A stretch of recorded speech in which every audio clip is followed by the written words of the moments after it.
Welcome to Build an Asteroids game in Pygame. My name is Chris, and I will be your guide.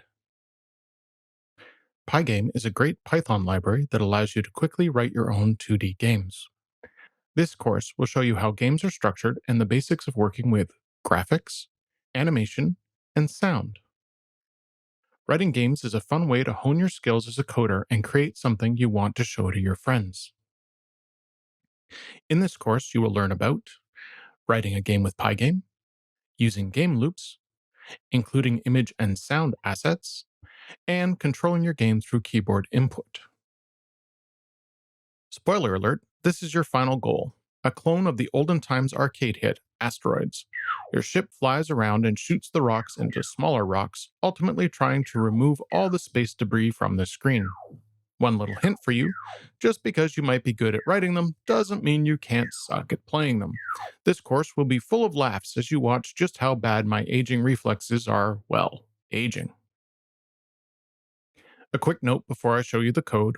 All the examples here were tested against Python 3.9 and Pygame 2.0.1. Earlier versions of Python should be okay as long as they're supported by Pygame. But Pygame has changed a fair amount in 2.0, so make sure you're using the same major release. A lot of coders I've met got their love of computers through a love of video games.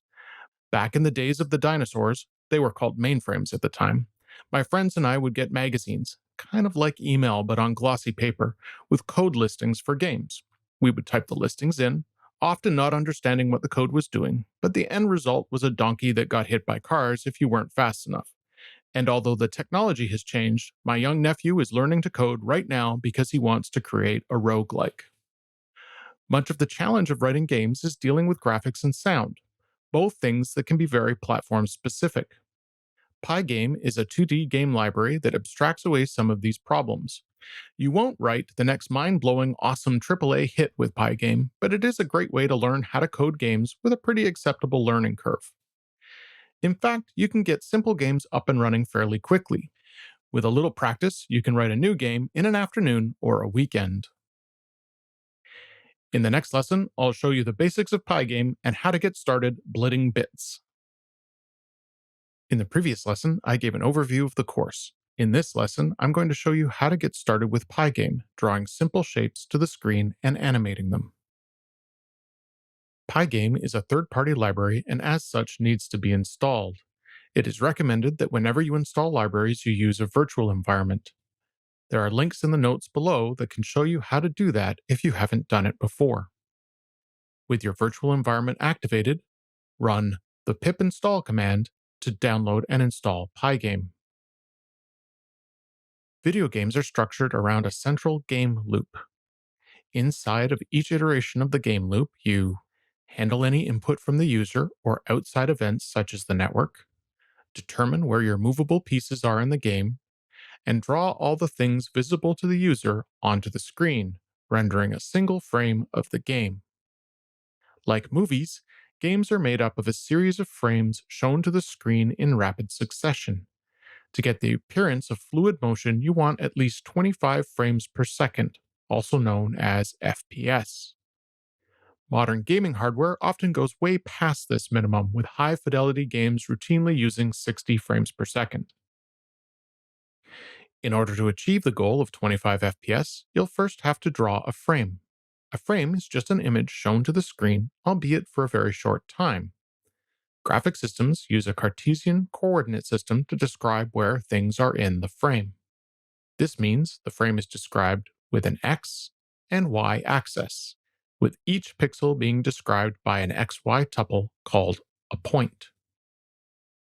Different graphics libraries treat the coordinate system differently. Instead of using an origin in the center of the screen like your algebra class, Pygame uses the top left-hand corner as 0, 0.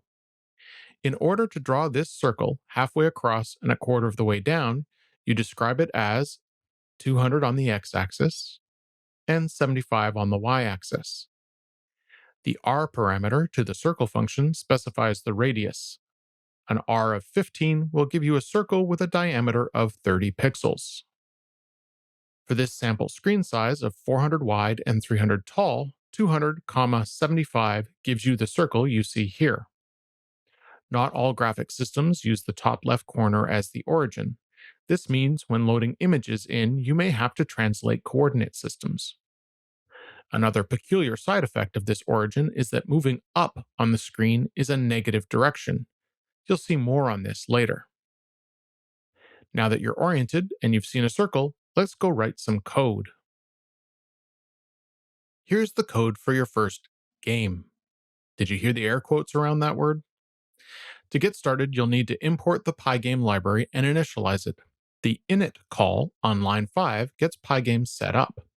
On line 6, I'm setting the screen's title, and on line 7, I tell Pygame how big the screen will be.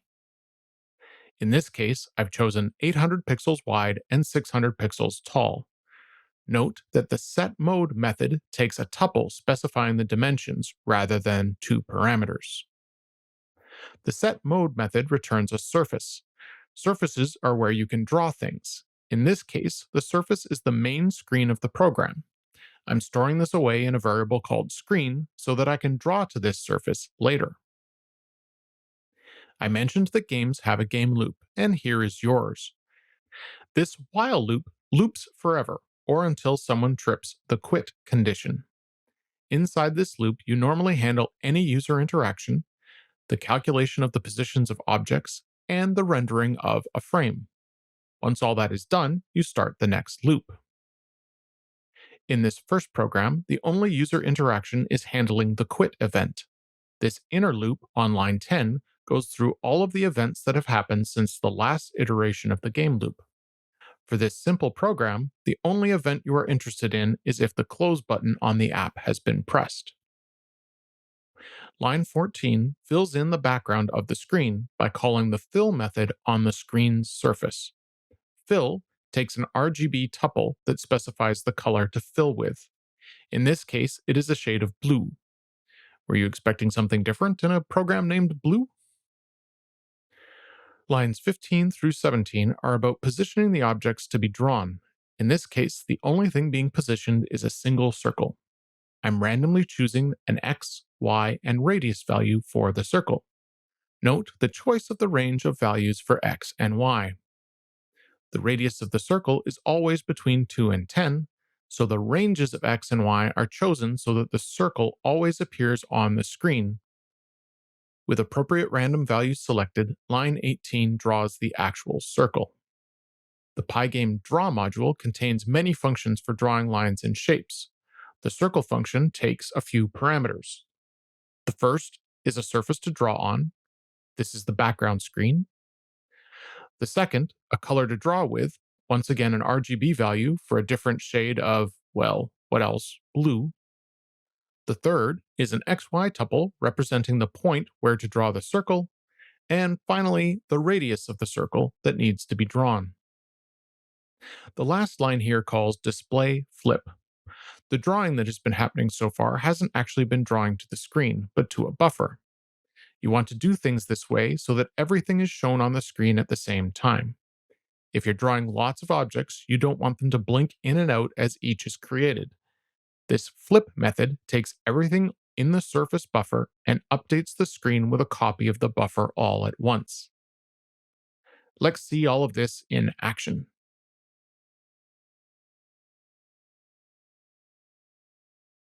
This seizure-inducing display is your first Pygame game.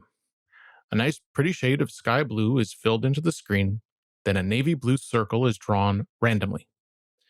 The game loop continues, doing this over and over. The quick speckling you see here gives you an idea of how many frames your program is spitting out per second. Later on, I'll show you how to control that frame rate, but for now, you can play around. Change the circles, dig into Pygame docs and get fancy. See if you can add a rectangle. Call of Duty it is not, but everyone has to start somewhere. Next up, you'll write Call of Duty. No, you won't. You'll see how to get ready for larger programs and how to organize your code. In the previous lesson, I showed you how to make very quick blue speckles in a dazzling display of randomness. In this lesson, I'll show you how to structure your code files to get ready for larger programs. The typical way of running a Python script is to use the Python command and pass it the script file, Or if you're on a Unix-based system, use the hash bang control at the top of the file, which is really just a shortcut for doing the same thing. There is another way of doing things, though. You can run a directory instead of running a single file. This can be useful when you want to split your code up into multiple files and you don't want your user to have to figure out which one is the one to run. To use this directory running mechanism, you need a file named _main _.py, also known as dundermain. The oh so clever name for our Asteroids clone is Space Rocks. As there's going to be several files for the code, you can create a directory named space_rocks and put a dundermain file inside. There will be other files in there as well, such as game.py, where a lot of the game logic will live. With this structure in place, calling the Python interpreter with the SpaceRocks directory as a parameter will result in your game running. Very shortly, I'll be showing you the first code for SpaceRocks. First, though, make sure to create a directory where your files will live. You can do that with the make_dir command. As I mentioned before, the first file you'll need is dundermain. The contents of dundermain will be pretty simple. It imports and creates a SpaceRocks object from the game file and then runs its main loop method. All of this is done inside of a dundername check on line 4. If you haven't seen this before, this if statement is checking if the script is being run as code as opposed to being loaded as a module. Inside of a dundermain file, this is likely redundant. You'll probably never load this file as a module, but it is best practice to do this, and it signals to other developers that this is the program's entry point. The next file you'll create is game.py. This is where you'll keep the main loop of the game and the core logic. The contents here aren't that different from blue.py in the previous lesson. It's just organized in a different way. The initializer for the SpaceRocks object contains the Pygame init, set caption, and screen size calls that get you going. The surface from the set mode call is being stored for later use inside of the SpaceRocks object in self.screen. Line 12 defines the core game loop. Inside of here, you'll find the while loop. It checks for input, does any game logic, and draws a frame. No different than blue.py, just reorganized to be a bit more clear. In each iteration of the loop, you're going to check for events that need handling. That's the handle input method. Just like in blue.py, I'm starting out here just checking for whether or not quit was pushed. The second part of the game loop, which is doing the game logic, is defined on line 23. This is just a placeholder for now. There isn't any logic yet, but this will be where objects can be moved around.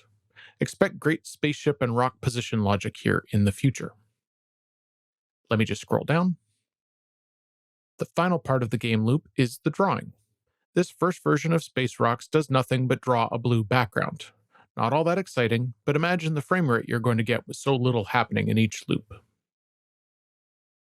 Let me call Python with the SpaceRocks directory. And isn't this exciting?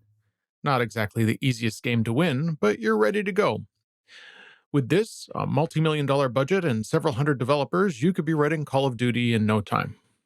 Okay, enough with the Call of Duty references. I promise the next one will be all about Grand Theft Auto. Don't tell Bill Gates I said so, but blue screens are so passé. Next up, I'll show you how to import graphics. Ultraviolence and drive-by shootings, here you come. Told you there'd be a GTA reference. In the previous lesson, I showed you the file structure you'd want to use to keep your game code organized. In this lesson, I'll introduce you to the concept of assets and how to import graphics. When rendering graphics to the screen, you have two choices: drawing primitives, like the circles you drew in blue.py, or using image files that you've built in a graphics program. Images in your game, whether loaded from a file or drawn with primitives to a buffer, are called sprites. These sprites will be what you draw on the screen to represent the good guys, the bad guys, and the trees in your game. In our examples, the image files will only contain a single image each, but often in professional games, these files contain multiple frames of animation used to render a sprite.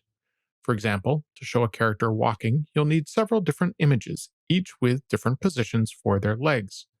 All the frames for this animation might be stored in a single file.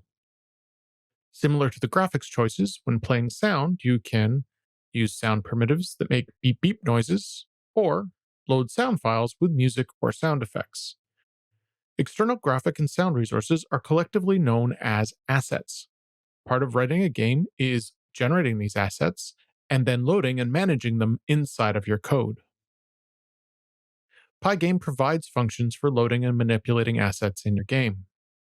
That being said, oftentimes there are several things that have to be done to the same asset, so I'll show you some utility functions that will make your life easier. In addition to the existing file structure you have, you're going to want to create an assets subdirectory where you can store some sprites.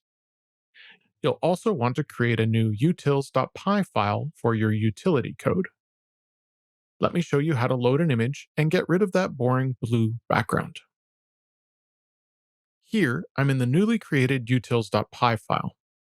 This file will contain helper methods for your code. The first helper method to build is a convenience method that deals with the loading of sprites. The core part of this function uses Pygame's image module to load a file. First off, on line 6, I'm using the pathlib Python module to specify the file path. All of the assets are in a directory above this one called assets. The dunder file value here, that is the parameter to the first path object, is a Python constant that resolves to the name of the source file. In this case, it would be the path to utils.py. The parent property on that same path object resolves into the directory that utils.py is found in. The second part of this line, after the slash, joins the directory from the left side of the slash with a new path object. That new path object is built using the asset sprites subdirectory, the name of the sprite being loaded, and a PNG extension. Once line 6 is run, the file name variable now contains a single path object pointing to the image asset file that is being loaded. Line 7 calls the resolve method on that path object, getting a fully qualified path for the file, and then this is passed to Pygame's image load method, which returns the loaded sprite. Some images have an alpha channel. This is a way of dealing with transparency. All images are rectangles. To make it look like your ship isn't a rectangle, there will need to be transparent portions of the image, everything around the ship. For a background image, you don't need this, but for your game pieces, you will. Line 9 checks whether or not you want to use this alpha transparency mechanism.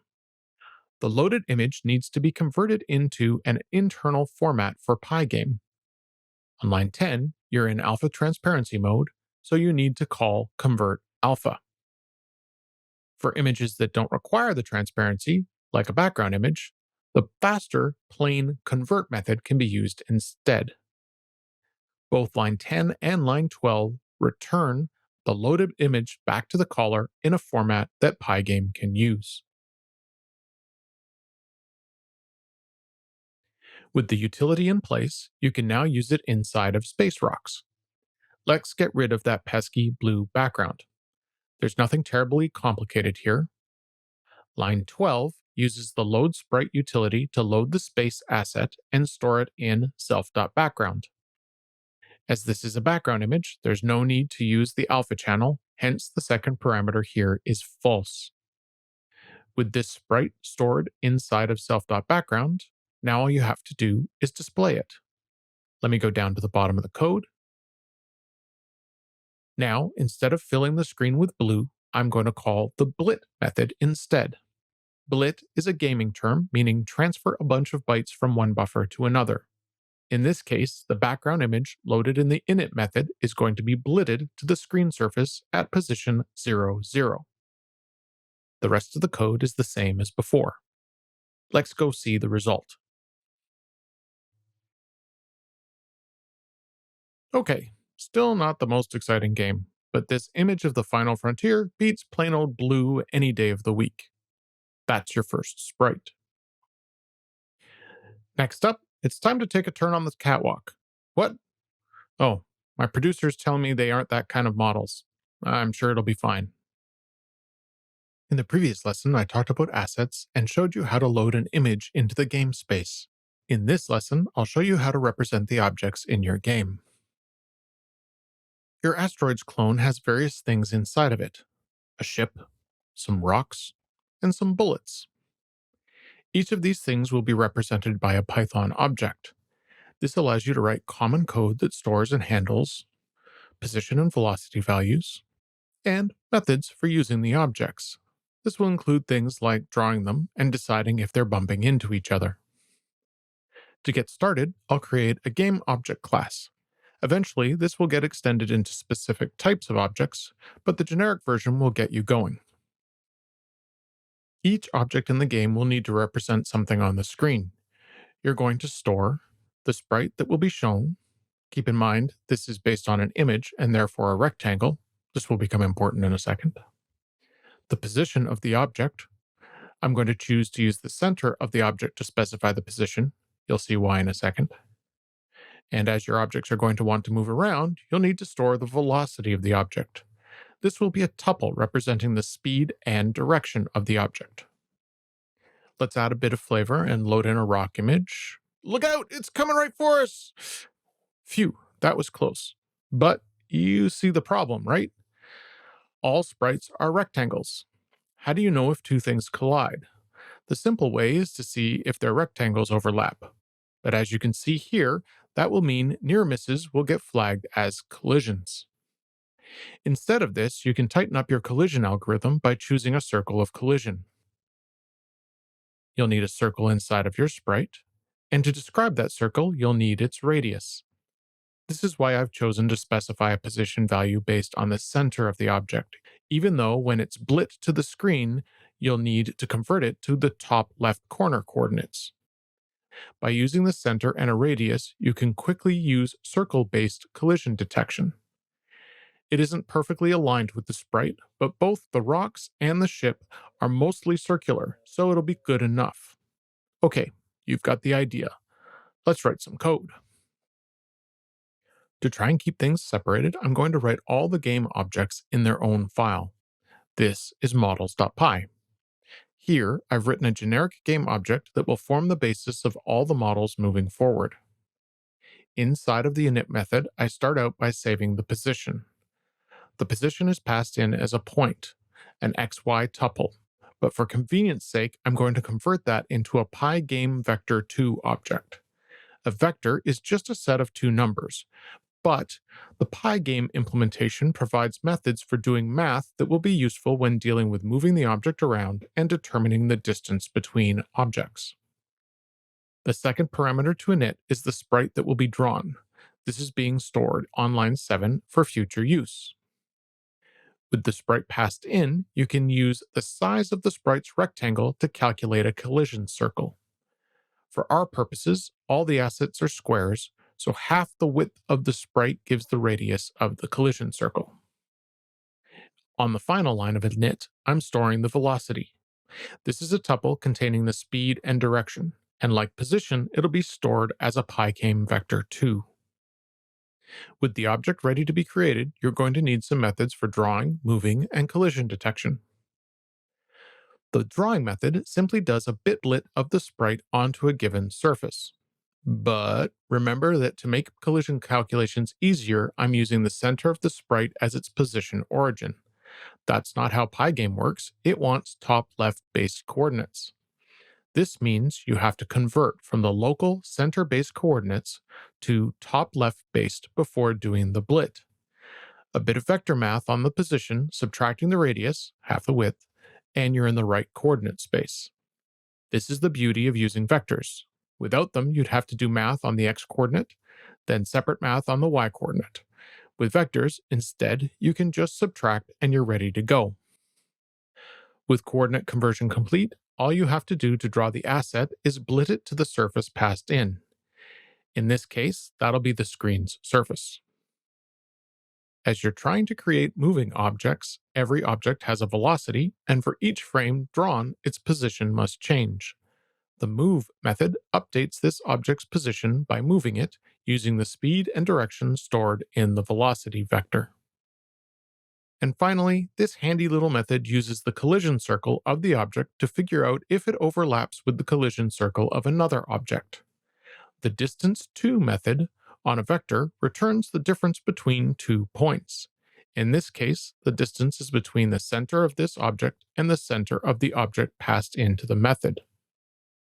With the distance known, a little math using the radii of the two objects will determine if they overlap.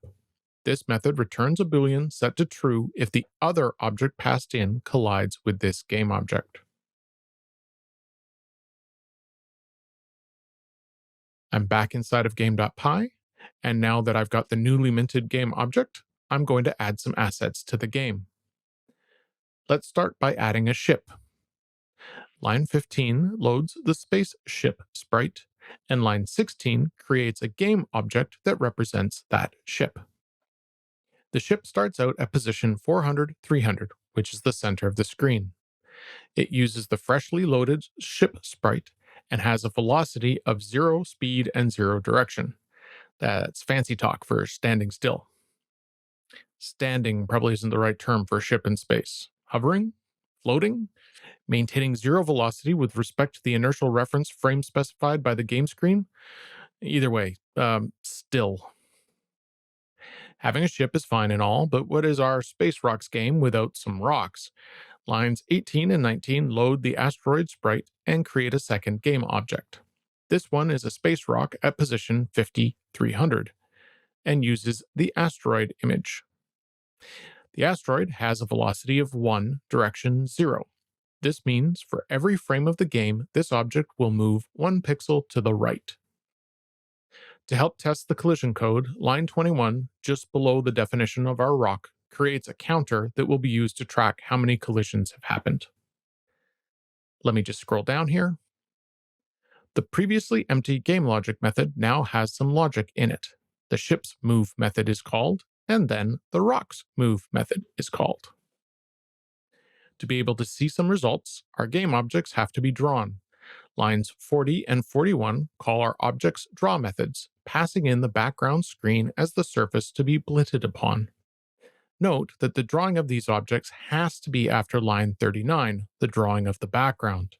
If the order were different, the background image would overwrite the sprites. The final bit of code here is just a quick little test. During each frame, a collision detection is done between the ship and the rock. If there is a collision, the collision counter will be incremented and the new count will be printed to the terminal. Let's see our progress and fire up Pygame. Okay, there's our ship, dead center, standing still. And on the left is our rock. Through the magic of editing, the rock is standing still as well. I've frozen the frame for a second. Once I let it go, it will quickly move in to squash the ship. As each frame happens, the velocity of the rock will cause it to advance by 1 pixel to the right. During each of these frames, the collision detection code will also be run. In the case of a collision, the collision counter will update and a message will appear on the terminal. Ready to go?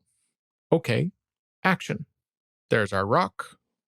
And there's a collision happening, and the rock is passed, so the collision detection alert stops. In a real game, you'd want something to happen to the ship in the case of a collision, but for now all I've done is detect it. Also, in a real game, you'd want to figure out what to do with the rock when it went off screen. Currently, as I'm yammering along here, the game is still running, and the rock is still moving. It just keeps going right. The longer I talk, the further away it goes. This is a waste of computing resources. If you've got a lot of assets, computing all the stuff not on the screen becomes expensive. So in the future, let's do something about that. In the meantime, go, little rock, go. Happy trails.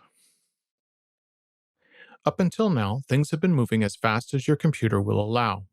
Next up, I'll show you how to control your frames per second rate.